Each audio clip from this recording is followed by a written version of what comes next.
Welcome dear students. This class is the continuation of yesterday's class. In yesterday's class, I derived the formula to calculate acceleration due to gravity on the surface of the earth. Acceleration due to gravity on the surface of the earth was given by formula G capital M over R square.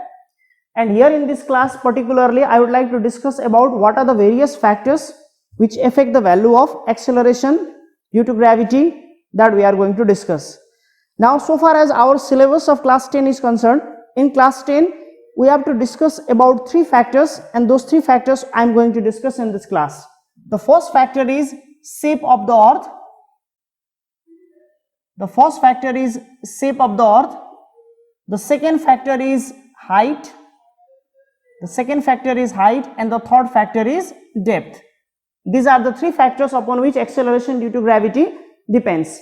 Do not be confused, there are other factors also. Acceleration due to gravity also depends upon rotation of the earth, and moreover it also depends upon the latitude of the earth, but here in our syllabus we should not discuss about these topics. So these are the three topics we need to discuss regarding the variation of acceleration due to gravity. So regarding shape of the earth, I have discussed a bit in my yesterday's video. You can check from there. Today I will start from height. So how does acceleration due to gravity vary with height? What will happen as we go higher up from the surface of the earth? Will acceleration due to gravity increase? Will acceleration due to gravity decrease? Or will acceleration due to gravity remain same? Now that we are going to see. So all of you please pay attention. Suppose this is our earth. The mass of the earth is capital M. The radius of the earth is capital R. I have taken a point earth. And since it is on the surface of the earth, acceleration due to gravity here I will represent by G. This is the acceleration due to gravity on the surface of the earth.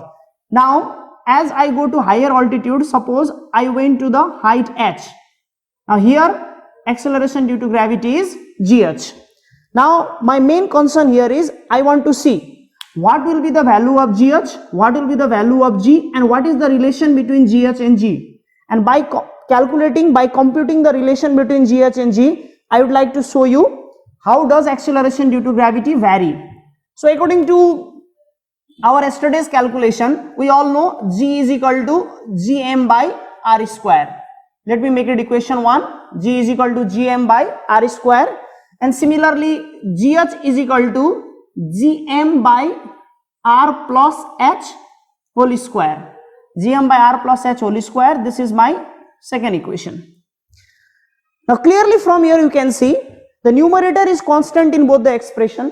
The numerator is constant in both the expression. Here numerator is Gm, here also numerator is Gm, but denominator varies. Here denominator is R square, here denominator is R plus H whole square. Now H is height. H is height, and height is always positive. So since height is always positive, I can say R plus H whole square is greater than R plus H whole square is greater than R square. Now you can see if the denominator is greater, definitely this value will decrease.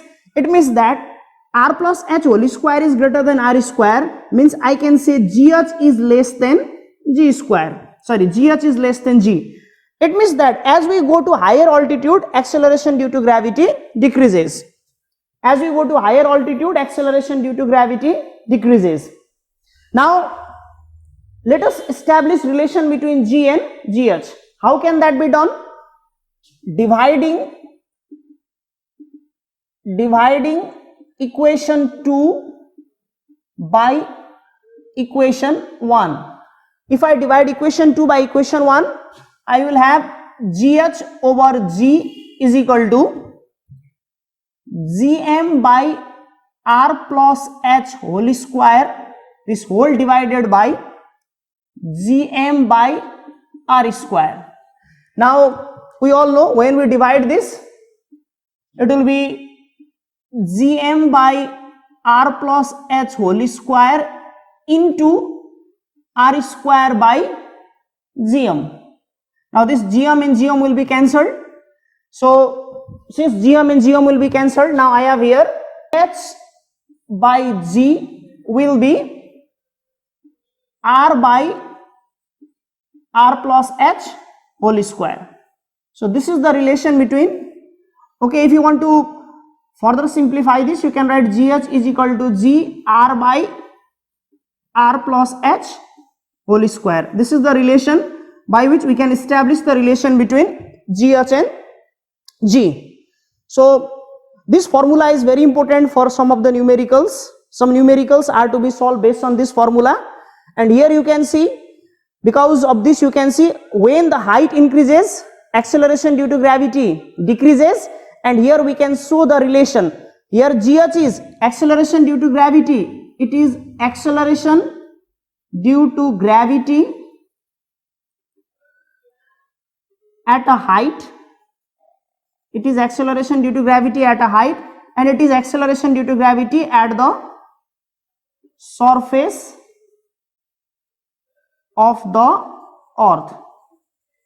So here you can clearly see how does height affects acceleration due to gravity. So I request you, please pause the video and write down all these contents, whatever you can see in the screen. Now I would like to go to the next topic, that is depth.